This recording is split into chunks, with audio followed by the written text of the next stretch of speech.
Testando, ver o som lá fora. Fala, galera. Já já vamos começar a nossa live sobre o uso de ultrassom, laser, ventosa, palmilhas no tratamento de lesões voltado mais para corrida. Tá escutando aí? Tá escutando? Entra aí e vê se tá bom o som. Vamos, Ana! Ó, quem já tá entrando aí, já marca Maurício Gramani, já entrou. Pedro, a galera só tá no gatilho, né? Ó, vamos marcar aí a galera. Vamos mandar o aviãozinho aí para todo mundo que vocês conhecem, beleza? Vamos chamar todo mundo para essa live, que o bicho vai pegar na live.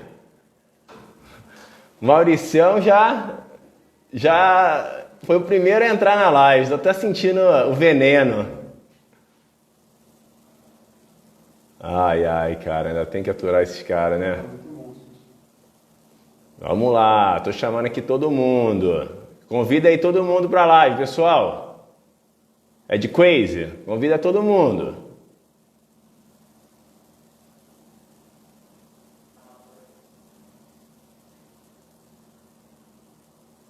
Fala, Mauricião.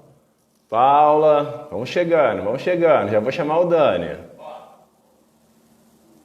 Eu não sei se eu chamei todo mundo aqui. Como é que eu sei que eu chamei as pessoas? Só confirma. Oi? Só confirma. Vamos, Lulu! Estava esperando você para começar. Eu tenho que chamar o Dani ou ele me chama, Ed? Ele te chama. Então fala lá com ele me chamar. Galera, vamos começar a live, tá? A gente separou aqui uma rotininha para a galera, para ir acompanhando sobre como vai rolar. Então a gente vai falar um pouquinho sobre o que é uma lesão, tá? O que são tratamentos e classificações de lesões. Tá ansioso, Lulu? Também tô. Vambora! Ó, lembrando que final de semana tem T2 da equipe, tá? Não vamos perder. Transição no final de semana. Tô chamando aqui o pessoal. Vai chamando aí os amigos, por favor. Hein? O que vocês acham? Chama todo mundo aí. Vai. PP.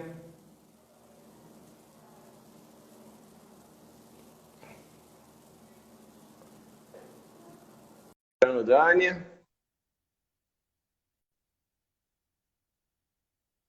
Aguardando. Vamos lá. Fala, Dani. Tá escutando bem? Fala, Rafa. Tô sim, velho. Ah, legal. Também tô te escutando bem. Vamos lá. Galera já tá entrando aí. Ansiosa pela live. Acho que é um tema muito bacana. E vamos começar. Pessoal, vou me apresentar rapidinho, tá? Essa é mais uma live do projeto Gol 10K, onde está fazendo praticamente uma live por semana com vários profissionais, tá bom? Hoje, o profissional que a gente chamou é o Dani, fisioterapeuta, responsável aí pela clínica ILIC, e também agora, novamente, técnico da Seleção Brasileira de Handball, né? Técnico não, Rafa. Físico. Técnico, físio, perdão. Fisioterapeuta da Seleção Brasileira de Handball. Dani, se apresenta um pouquinho aí, fala um pouquinho de você. Bom, meu nome é Daniel, tenho uma clínica de fisioterapia aqui em São Carlos, a ILIC. A gente trabalha muito com esporte, né? E um dos esportes que a gente mais atua aqui na cidade é com corrida. Sou formado na UFSCar, fiz mestrado, né, trabalhando basicamente sobre biomecânica de corrida.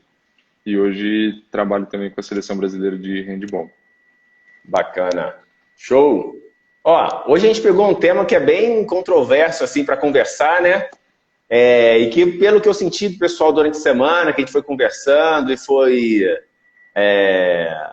vendo as dúvidas, eu separei alguns tópicos para a gente ir seguindo, mas antes de começar a falar diretamente sobre o tema, né, de ultrassom, laser, ventosa, palmilhas para tratamento de lesões, a gente vai tentar contextualizar um pouquinho o que é uma lesão se a lesão tem algum tipo de classificação, tá? Então, por exemplo, estou com uma dor na panturrilha, eu estou lesionado? Não sei, o Dani vai explicar pra gente aí essas coisas e o que engloba um tratamento, tá? Então vamos começar. Dani, o que são lesões? De fato, o que são lesões? Uma pergunta bem direta. O que são lesões? Bem direto e bem, assim, é um tema que ele é difícil de definir até na parte científica, Rafa. Teoricamente, né, a definição mais aceita de lesão, ela é uma dor que te incapacita de praticar a atividade que você faz durante algum período, né? Então, assim, teoricamente, a gente considera que existe uma lesão quando você tem uma dor que te faz ficar alguns dias sem correr, né? Tudo que você tem que não te incapacita, ela pode ser um começo de uma lesão, mas não necessariamente ainda você está lesionado. Tá, legal. A definição mais aceita, teoricamente, é essa. Tá. E tem algum tipo de classificação de lesão, assim? Lesão grau 1 ou depende do tipo? Depende do tipo. Existem vários tipos de lesão, né? Então, tem lesões que são que ficam nos tendões, né? Que são as tendinopatias. Existem lesões que se relacionam mais com a parte articular, e aí a gente vai ter a dor patelofemoral. Existem lesões por atrito, tem lesões por sobrecarga, tem diversas lesões, né? Na corrida, normalmente a classificação que se faz, basicamente, é como essas lesões se relacionam com a corrida. Então, existe um grupo de lesões que são relacionadas a quem treina mais focado em pace, né? Em ritmo.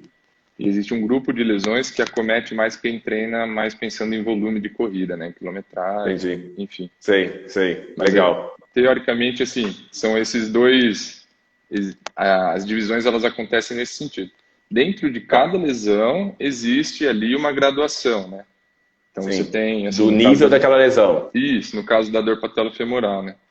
A dor patelofemoral, ela é um quadro onde você tem dor, mas não tem ainda nenhuma alteração no exame de imagem. Você tem o quadro todo clássico, mas se você fizer uma ressonância, está tudo normal. Em um quadro mais avançado, você entra numa condromalácia, numa condropatia, podendo ir para uma osteoartrite patelofemoral. Então, cada lesão vai ter um nível de graduação, mas aí é muito específico de cada lesão. Legal. Ô Dani, outro ponto importante que a gente não tinha conversado, que mais agora me liguei, eu acho interessante colocar, é como é que a gente faz um diagnóstico de uma lesão? Porque eu vejo muitas pessoas, assim, com todos os sintomas de uma lesão X, e ela demora muito para começar a tratar, até tipo marcar um exame, ir no médico, ele dá o diagnóstico. Me fala como é que pode ser esse processo. Obrigatoriamente você tem que fazer um exame, ou você já pode talvez começar um tipo de tratamento, alguma coisa antes desse exame? Como é que é essa recomendação?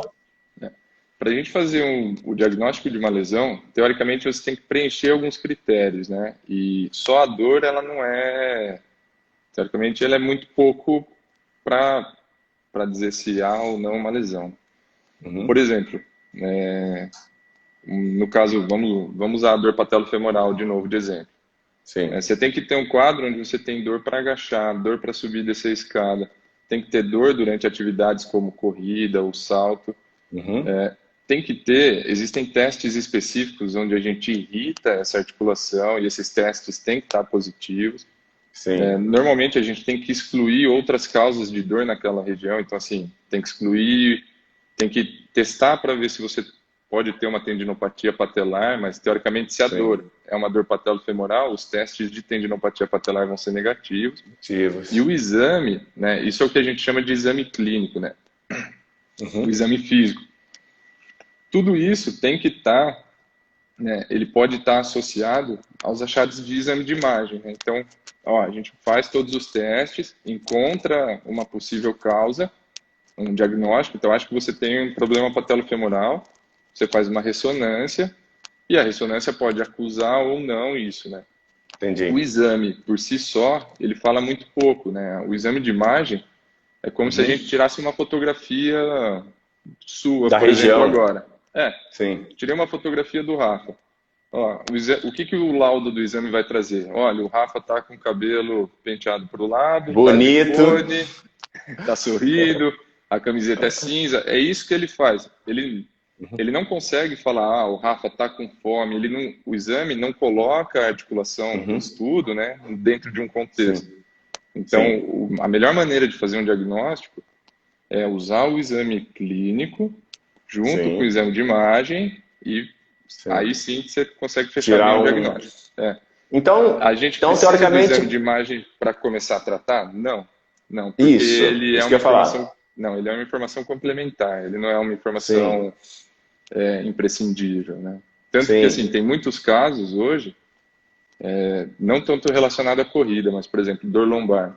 Para quem tem dor lombar, né, a indicação de solicitar um exame de imagem hoje em dia é só se você tiver muita suspeita de uma lesão grave, né? Só, Sim. tenho dor lombar, vou fazer uma ressonância. Isso não, hoje em dia já não tem Entendi. tanta recomendação para Mas, isso. cara, eu acho que ainda acontece muito isso. O pessoal, eu acho que sim, tem que procurar um médico. Não sou contra as pessoas procurarem médico para se informar e investigar mais, mas eu sinto que às vezes se perdem muito tempo nessa procura, nessa marcação, e o quadro só piora, né?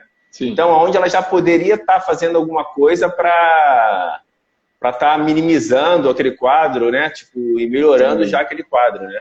existe ainda uma visão de que a fisioterapia é como se ela fosse uma subclasse da área médica, né? Então, eu Uhum. preciso passar no ortopedista para ele definir o que eu tenho, para se ele Sim, recomendar a fisioterapia, e na verdade não, né? Hoje a gente já consegue, assim, a fisioterapia sim, virou uma ciência, a gente sim, tem capacitação suficiente para fazer diagnóstico, para entender as lesões, para sim. propor tratamento, enfim. Sim, Então não lógico. E precisa ter sem tirar a importância do exame do exame de imagem, do mas exame de imagem, já se claro. pode começar um tratamento, né? Não tem por que esperar, na verdade, né? Sim, Porque exato, o, exato, concordo. o detalhe é conseguir uma boa avaliação, né? E aí Uhum, o pulo, o que tem que estar de olho nisso tudo é o profissional que você busca, né? Você tem que ir num profissional que você confia que vai fazer uma boa avaliação, que vai ter sim. Vai uma fazer os testes perspectiva necessários para que. coerente, justamente. Sim, Se você for sim. num profissional que define um diagnóstico sem tocar, sem testar, sem mexer, meu, Sem nenhum tipo de aparelho para quantificar aquilo que ele está falando, né? tem que É, desconfiar, né? Só pelo sim, relato não dá para cravar a lesão, sim. assim. Sim, bacana. Então, passando para a segunda parte, Dani, o que é também que eu senti uma grande dificuldade para o pessoal entender o que é um tratamento, né? Já que a gente vai falar sobre alguns aparelhos, né? Algumas coisas que são utilizadas para alguns tipos de tratamento, o que é um tratamento de uma maneira específica? Assim, teoricamente, toda lesão tem uma causa, né? Ela tem uma raiz, alguma coisa que inicia essa lesão. O tratamento é tudo que você fizer em prol disso, né? Em prol de resolver esse problema. E aí as coisas normalmente se perdem um pouquinho, né? Uhum, Porque às vezes tem muitas terapias, né? E a gente vai discutir isso um pouco hoje. Elas são propostas para dor, né? Pô, vou usar isso para diminuir minha dor, vou usar isso porque eu sinto que isso melhora minha dor, enfim. E na uhum, verdade a dor ela é uma consequência de um problema, né? Então, uhum. assim, o ideal é que os tratamentos visem a resolução da causa desse problema, né? E aí tudo que você fizer em prol disso, teoricamente é considerado um tratamento, sendo ele eficaz ou não, né? Mas aí Sim. é um outro E aí, qual a diferenciação? O problema. que seria um tratamento eficaz para um tratamento não eficaz? Tá. Teoricamente, assim, a gente considera uma técnica, um equipamento, uma terapia, enfim, eficaz se ela consegue acelerar o processo de recuperação. Então, assim, muitas lesões, a grande maioria das lesões, o seu corpo resolve sozinho, né? Só que ele leva um tempo grande para conseguir resolver isso. Teoricamente, para uma terapia fazer sentido, ela tem que conseguir encurtar esse tempo, né? Então, vamos supor, Uhum. eu sofri um entorse no tornozelo, em um ano eu volto a ter um tornozelo igual ao que eu tinha antes. Só que se eu fizer um conjunto de exercícios específicos, eu consigo encurtar isso para 3 meses. Então, beleza, essa é uma Sim. terapia eficaz. Agora, se eu Sim, proponho entendi. uma terapia que vai te gerar uma melhora em um ano, pode ser que o que gerou a melhora não foi a terapia, foi o fato de ter O ficado um ano, tempo. o tempo, justamente. O tempo ele sempre joga a favor das lesões, né? Uhum. E aí tem Sim, muita sim, coisa que fica confusa, né? Você fala, pô, eu fiz 5 anos de tal técnica e melhorei. Você fala, pô, talvez você tenha melhorado por ter ficado 5 anos e não por conta daquela sim, técnica. sim. Então, É, normalmente é assim que se mede a eficácia. e por que, assim, é uma coisa que a gente conversando, eu aprendi aqui, que, tipo, muitas vezes, assim, as pessoas estão pensando, cara, por que que eu tenho que me lesionar, eu não posso esperar? Mas também, por causa que a fisioterapia vai antecipar, mas também tem aquele processo de você melhorar sem fazer a fisioterapia adequada, você melhora de uma maneira superficial também, não tem isso? Justamente, né? Se a gente pegar a lesão em si, ela acontece pela interação de dois fatores, né? Normalmente existe um fator da pessoa, né? Um fator intrínseco. Então eu tenho uma fraqueza de glúteo médio, para trazer um exemplo de dor patelofemoral. Uhum, E junto isso, associado a coisas relacionadas a fatores extrínsecos, né? Coisas de treino. Então, eu tenho uma fraqueza de glúteo médio, eu começo a aumentar meu volume de corrida, desenvolvo uma dor patelofemoral. uhum, Se eu ficar um tempo parado, essa dor no meu joelho vai sumir, tá? Mas a minha fraqueza está lá, ela continua ali, muitas vezes ela até aumentou porque eu fiquei parado, então uhum. eu estou até mais fraco. A hora que eu volto a impor um volume de corrida, tem grande chance dessa minha dor voltar. Vai Então voltar. esse é o problema do tentar uma recuperação muito passiva, né? Hoje em Uhum, dia, a grande maioria das lesões, o descanso, o descanso, assim, descanso é um termo relativo, né? Vamos uhum. pensar num repouso passivo, assim, não estou fazendo mais nada, estou parado esperando a dor melhorar. Isso não é legal, isso não é eficaz, né?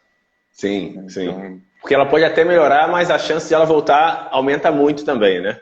porque o fator de risco continua lá, né? Então, assim, no Sim. tratamento, uma das coisas que a gente olha muito é solucionar o fator de risco. Então, o que levou o, o indivíduo, né, esse corredor, a ter dor patelofemoral? Isso tem que estar dentro Uhum, da avaliação. Então, na avaliação, você já vai rastrear qual é a lesão e sim, quais fatores de risco ela tem. Ela tem pouca mobilidade de tornozelo, ela tem uma fraqueza de glúteo médio, ela tem um padrão de movimento ruim. E isso tudo sim, tem que entrar no tratamento, porque a dor em si sim, ela vai passar. E aí a sim, função do tratamento é eliminar esses fatores de risco para que a pessoa fique à vontade para voltar a se expor ao volume de corrida, aos treinos e fique sem sintoma, né? sim. Diminuindo a Boa. chance disso ficar recorrendo, né? Esse é o lance. Tá. É atacar a causa, né? Tipo, qual é Atacar a a causa. causa dessa lesão? Pode ser várias, normalmente são várias, e Sim. não adianta a gente só limitar uma, né? Tipo, não vou, vamos Não. supor, uma das causas é o excesso de treino, né? Aí você vai, não, então vou parar de treinar tudo. Beleza, vai parar a dor, mas quando você voltar, esse excesso vai ser até menor, né? Porque qualquer treino vai poder te gerar a mesma dor, porque você não Justamente. contextualizou tudo que era necessário para aquela lesão, né? Porque seu Tá, corpo descondiciona, né? Justamente. isso, sim. O legal aqui na ILIC também é que eles têm muito uma pegada, tipo, de continuar treinando, né? Se faz de tudo para que a pessoa não pare de treinar. Obviamente que deve existir casos que, tipo, você tem que parar de treinar, né? Mas, via de regra, a gente tenta as melhores maneiras para que isso não aconteça, né, Dan? Justamente. É porque não precisa, né, Rafa? Se a gente está com o caso de uma corredora recentemente, ela está aumentando o volume dela para correr 21 quilômetros e desenvolveu uma tendinopatia do calcâneo, né, Uhum, que é uma tendinite de Aquiles, enfim. O que a gente fez? Se ajusta os descansos, ela controlou um pouco o volume de treino e a gente já entra com a terapia específica para o que ela precisa, e o tendão dela tolera essa carga de uhum, treino junto com a terapia e ela sim. evolui super bem. Ela não E precisa vai parar de correr. progredindo. Sim, E sim. assim, o grande detalhe disso tudo é que, por exemplo, a tendinopatia ela vai melhorar em 12 semanas normalmente, né, de Sim. fisioterapia. Uhum, Se esse atleta consegue se manter correndo, ele não perde muito o seu rendimento. Então, a hora que a dor passa, ele parte do nível que ele estava para cima. sim, Agora, se sim. ele parar de correr, a gente vai É um tratar em 12 processo. semanas, só que ele está descondicionado a 12 semanas. Então, ele vai ter que ganhar até onde ele estava para depois tentar subir Sim, sim. e não tem necessidade, porque do que a gente sente aqui, do que a gente lê muito, é em cima disso, né? Pô, são 12 semanas, correndo ou não. Então, teoricamente, Sim, você não precisa parar de correr, tá? Se sim, você parar sim, de correr, vai durar 12 semanas do mesmo jeito. Então, sim. E uma coisa que eu vejo muito aqui, da forma de trabalho de vocês, é que vocês têm muito isso focado no tratamento inteiro, né? Não só assim, veio aqui com uma lesão, você identificou que era vamos mudar um pouco, uma fascite, e aí, beleza, vamos fazer uma, duas sessões para ver se melhora. Não é assim que funciona, né? Você não, vem, não. você trata isso. Uma fascite, por exemplo, ela tem um período de tratamento, né? Tipo, já pré-definido e estudado, não é isso? Justamente. A maioria das lesões já tem muita pesquisa em cima, né? Então, elas já têm um tempo médio que elas levam para normalizar, né? No caso da Uhum, fascite plantar, o que acontece? Você tem um processo degenerativo na face. Então, uhum, assim, o foco do tratamento tem que ser em remodelar essa face, em fazer com que ela volte a tolerar carga, para que você uhum. possa correr sem dor. E eu não consigo remodelar esse tipo de tecido em 2 sessões, né? Então, assim, se eu fizer Sim. 2 sessões, eu estou olhando só para a dor. Mas Uhum, o problema na fascite não é a dor, né? A dor é o que o paciente vem se queixando, mas o sim, problema é a degeneração daquele tecido. Então não sim. adianta eu propor uma terapia de 1, 2, 3 sessões, pode ser Como eu eficaz a falei, vai curto ser prazo. gostosinho, mas não vai adiantar, né? Assim, a curto prazo vai existir uma melhora. Fiz uma sessão, nossa, estou super bem, resolveu meu Sim. problema. Mentira, você vai se expor de novo ao treino e vai voltar a Vai, doer. Então, assim, sim. e aí, assim, essa é uma via que é até uma crítica para o pessoal da nossa classe fisioterapêutica, né? Isso é uma via que só é boa para o fisioterapeuta. Sim. Porque você vai no fisioterapeuta, eu vou mexer, você vai ter uma melhora, você vai treinar, vai voltar a doer, você volta na físio, eu vou mexer, você vai ter uma melhora, e você vai É um ficar 10 processo que não anos acaba, nesse né? ciclo.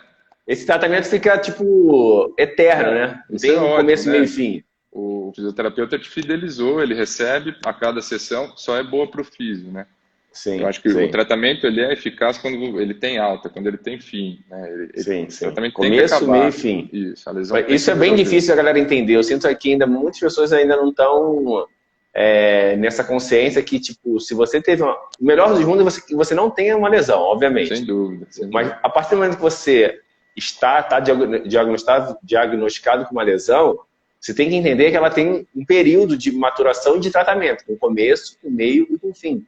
É necessário isso, né? Tipo, já se formou isso, né? Sim, sim. E assim, se o tratamento que estão te propondo ele é eficaz, a lesão vai curar. Se ela Vai não curar, cura, é porque aquele tratamento não está sendo eficaz. sendo Tem que eficaz, procurar outras exatamente. vias, né? Isso, Então, exato. esse é um grande detalhe. Tá, então vamos entrar agora mais profundamente no tema, tá? O tema que a gente colocou seria o uso de ultrassom, laser, ventosa e palmilhas para tratamento de lesões na corrida, tá? Então, galera, quem tiver alguma dúvida, alguma pergunta, coloque sua pergunta aí sobre ultrassom, ventosa, palmilhas, para que a gente vá respondendo. Então, eu separei inicialmente uma lesão e vou sugerir um tratamento desses e o Daniel vai contextualizar e explicar, colocar o ponto de vista dele, tá? Vamos lá. Dor patelofemoral.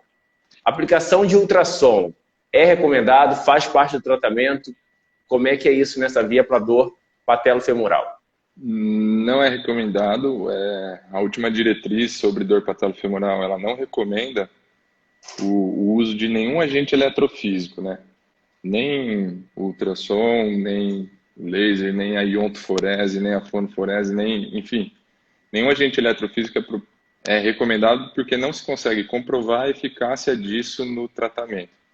As Sim. principais recomendações para a dor patelofemoral são solucionar, né, a parte de fraqueza muscular de quadril e de quadríceps, que normalmente, quando o Uhum. paciente vem com isso, ele vai ter esses déficits de força. Assim, a principal Tá, bacana. recomendação, o melhor nível de recomendação é atuar com exercício para esses dois grupos musculares, né? Mas o Sim, ultrassom, bacana. assim, ele não é recomendado, teoricamente, qualquer terapia, ela só é recomendada se existe comprovação que ela é eficiente, né? Sim. Se essa comprovação não existe, os guidelines, eles são muito rigorosos quanto a isso, então eles não Não é recomendam o recomendado. uso disso, justamente. Tá, beleza.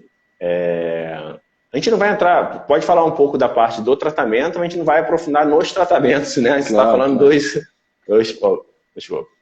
O Pedro perguntou aqui, pergunta para o Dani, o que você acha que eu indico tênis para tratar a lesão? Eu já fiz isso Tênis alguma ou vez, tênis? Dani? Não, tênis. Tênis é o choquinho, né? Tênis.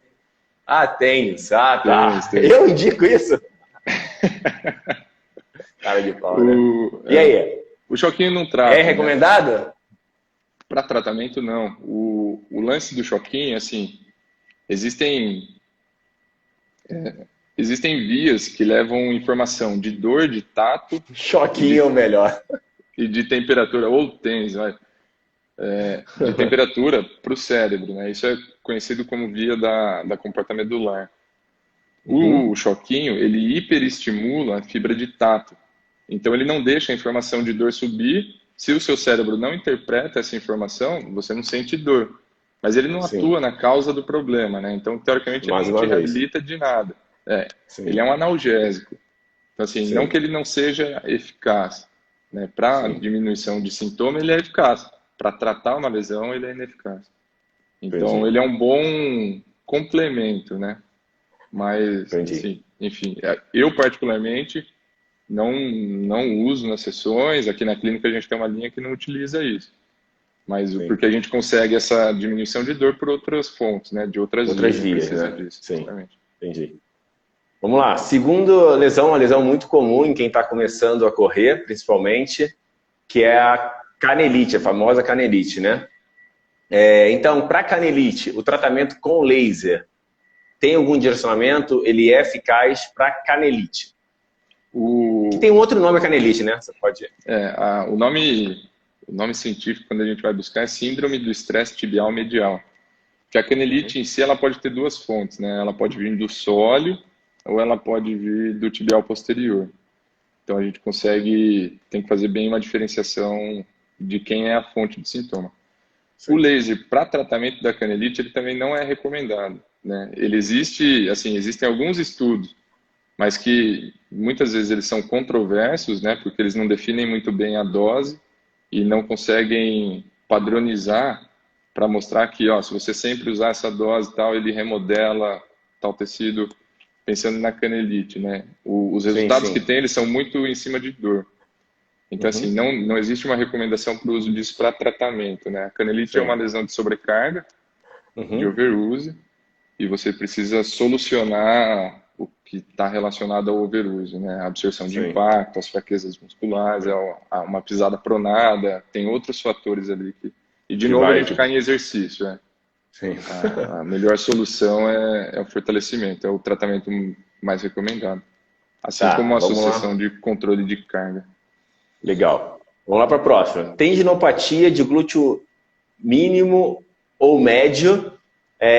Choque você já falou, então vamos... Liberação miofacial. Se é que isso existe, mas seria interessante colocar no tratamento de uma tendinopatia de glúteo mínimo ou médio? Não, Rafa. Primeiro assim, liberação miofacial é um termo errado, né? Só para contextualizar o porquê que ele não é indicado.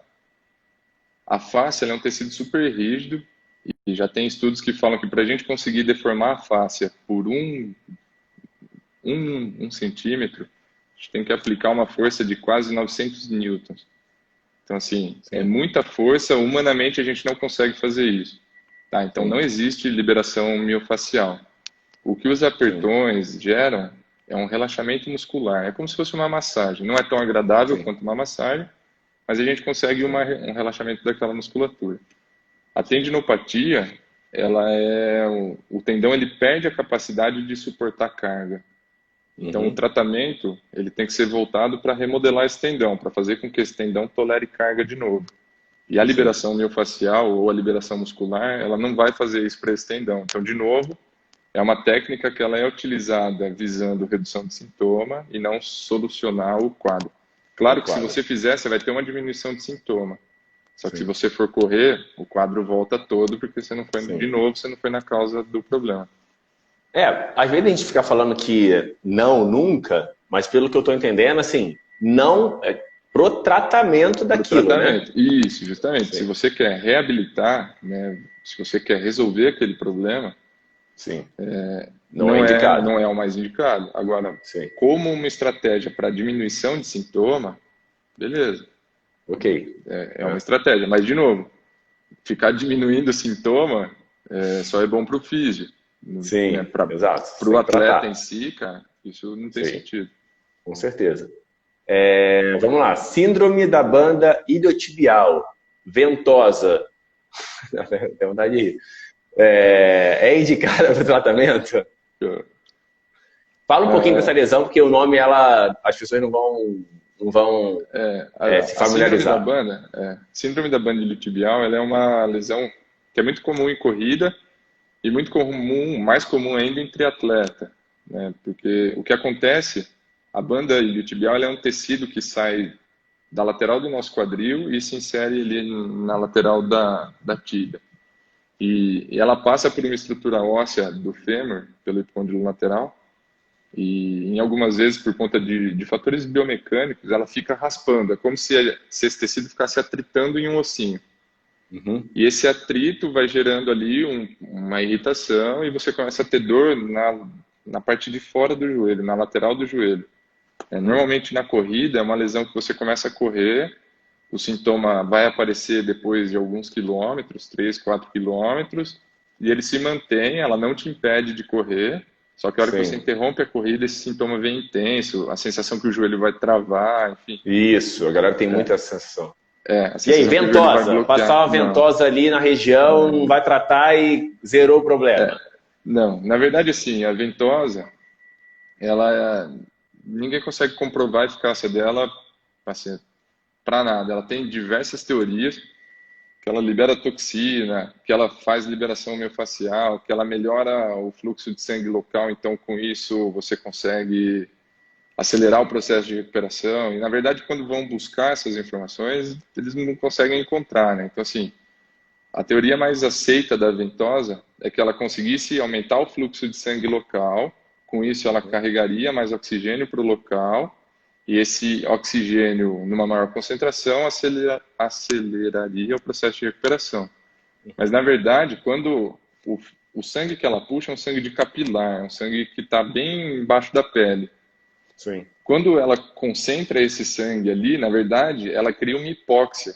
Ela tem menor concentração de oxigênio. Então, assim, a ventosa basicamente só serve para deixar uma marca vermelha. Ela Sim. não tem aplicação Para o nenhuma. tratamento, ela não se aplicaria, né? E para Não, esse, principalmente. não. Na verdade, assim, a ventosa é muito uma questão de sensação das pessoas, né? Ah, eu faço e me Sim, sinto bem, ponto. sim. Né? Mas oferecer isso como tratamento, não existe comprovação nenhuma de que ela é eficaz. Tá, legal. Nenhuma das teorias dela se sustenta. Tá. Pessoal, se tiverem perguntas, pode mandar aí. Fascite, a última lesão que eu selecionei, fascite. Palmilha é recomendado para tratamento de fascite? Só é recomendado se você tiver uma pisada excessivamente pronada, né? Uhum. Então, assim, o arco do pé é muito chato, porque, teoricamente, esse tipo de pisada irrita um pouco a região da face. Mas, ainda assim, é recomendado por um curto período, né? Eles recomendam o uso de palmilha para fascite por 2 semanas, que é um Uhum. tempo mínimo para você conseguir uma resolução de sintoma, uma diminuição de sintoma, enquanto o tratamento começa a fazer efeito. Mas Sim. é muito a curto prazo, né? Você usar uma palmilha a longo prazo para solucionar isso, na verdade, você joga contra o processo, porque toda a Uhum. órtese que você coloque, a palmilha é uma órtese,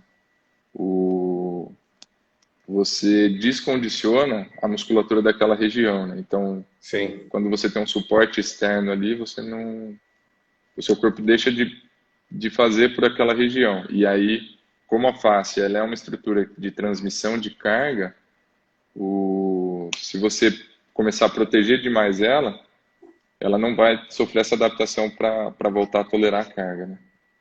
Sim. Vamos lá, vou responder algumas perguntas aqui que foi passando, cara, e eu não vi. Tá. Ó, a Vicky Remaire perguntou. Assim, voltando, finalizei essas lesões, né? Se a galera tiver alguma dúvida, pergunta pra gente depois. Agora eu vou responder as perguntas daqui. É possível uma recuperação ativa de uma fissura no acetábulo? É possível.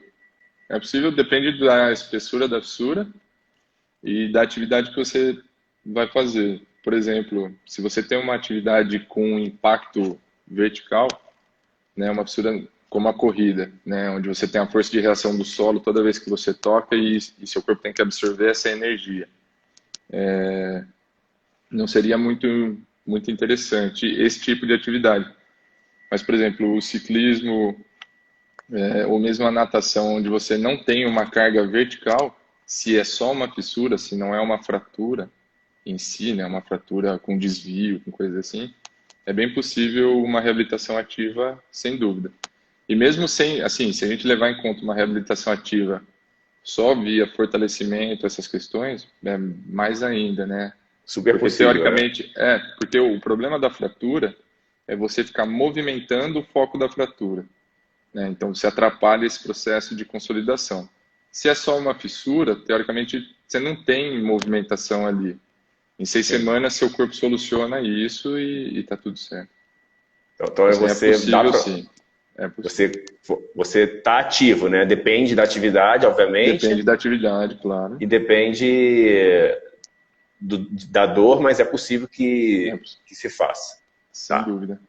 Kinesiotape, Pedrão perguntou, kinesiotape funciona ou é charlatanismo? Também não funciona, só fica bonito. Né?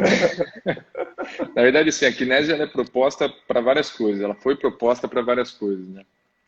Uma das ideias é que ela, se você aplicasse ela em um sentido, ela relaxaria o músculo, se você aplicasse em outro sentido, ela ativaria mais o músculo. E, na verdade, não conseguem provar isso, né? Tem vários estudos com eletromiografia que mostram que o uso da kinésio não altera nada o sinal elétrico da musculatura, e tem estudos também buscando sobre sintoma, e o uso dela não gera melhora de sintoma, então... Sim, e beleza, mas ela piora o quadro? Não, mal não faz. Também.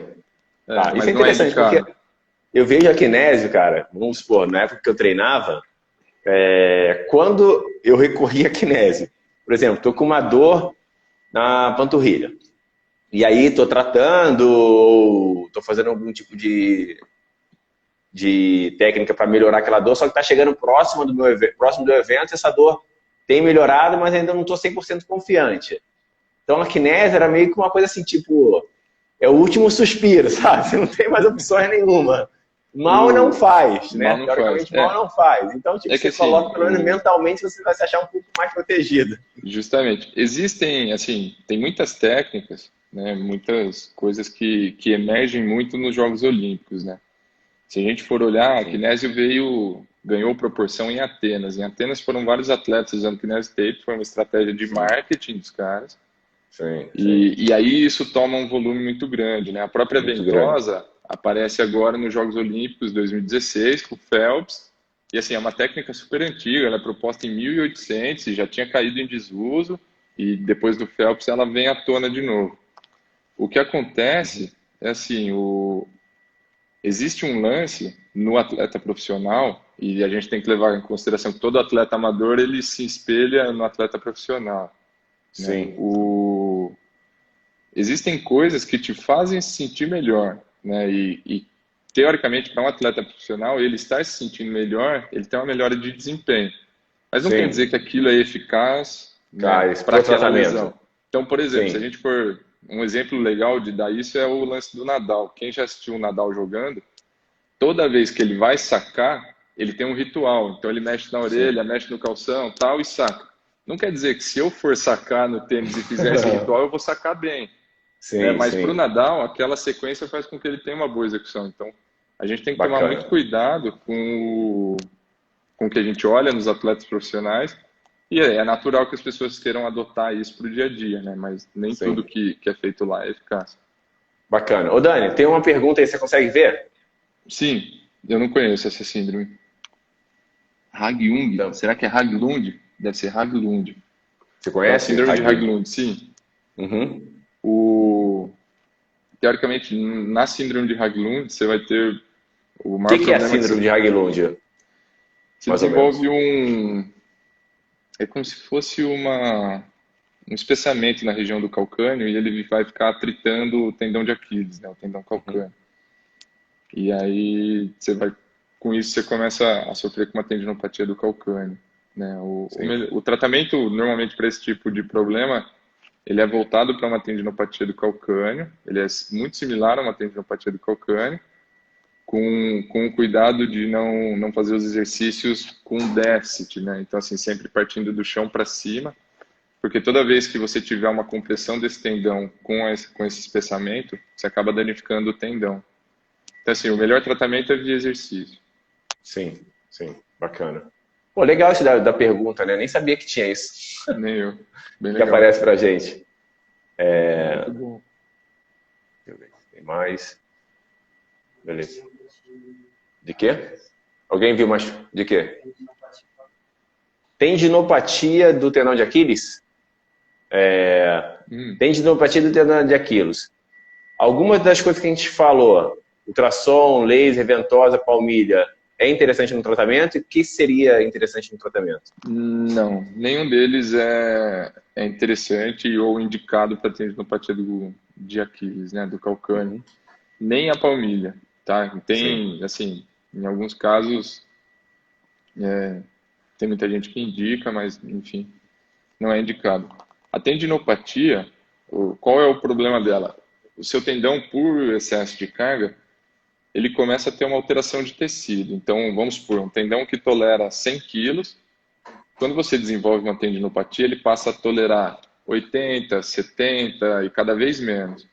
Ele tolerando menos carga, quando você vai fazer atividade física, né, ele vai reproduzir esse excesso como dor. A melhor maneira de fazer uma reabilitação disso, né, e aí existem algumas estratégias, é via exercício. É fazer com que esse tendão passe a tolerar mais carga de uma maneira gradativa, né? E aí tem vários detalhes para se cuidar. Existe um protocolo que é muito proposto e parece ser um protocolo muito eficaz, que é a sigla dele é HSR, onde você faz um exercício com carga progressiva e numa velocidade de contração bem lenta, que é teoricamente o único tipo de exercício que consegue remodelar esse tendão. Um protocolo clássico que se propunha era os exercícios excêntricos, né? E, na verdade, o exercício excêntrico já foi provado que ele consegue reduzir o sintoma, mas ele não remodela o tendão. Então, em muitos casos, esse atleta vai ficar recorrendo nesse quadro de tendinopatia. Toda vez que ele vai treinar para uma prova, que ele vai aumentar o volume, se ele fizer um aumento muito rápido, ele fica suscetível a voltar a ter dor. Legal. Acho que é isso, galera. Se alguém tiver alguma pergunta, deixa aí. E valeu, Dani. Acho que a gente esclareceu bastante coisa, foi super bacana. Espero que tenhamos outras oportunidades para estar batendo mais papo. Sem dúvida. Eu agradeço o convite, me coloco à disposição para quem precisar aí de qualquer dúvida, qualquer coisa que a gente tenha deixado em aberto aqui na live, fica à vontade e estou com vocês aí nesse desafio, vai ser bem legal acompanhar essa galera. Galera do desafio, verdade, galera do desafio, estamos propondo uma assessoria de fisioterapia específica para cada participante, né? A gente começou essa semana e, está sendo muito bacana. Beleza? Boa. Valeu, Daniel, obrigado. Até a próxima. Galera que esteve presente, muito obrigado. Quem puder aí tirar um print, compartilha. Semana que vem temos mais uma live. Beleza? Semana que vem live polêmica também. Vai ser bacana, hein? Valeu, galera. Um abraço. Valeu, um abraço.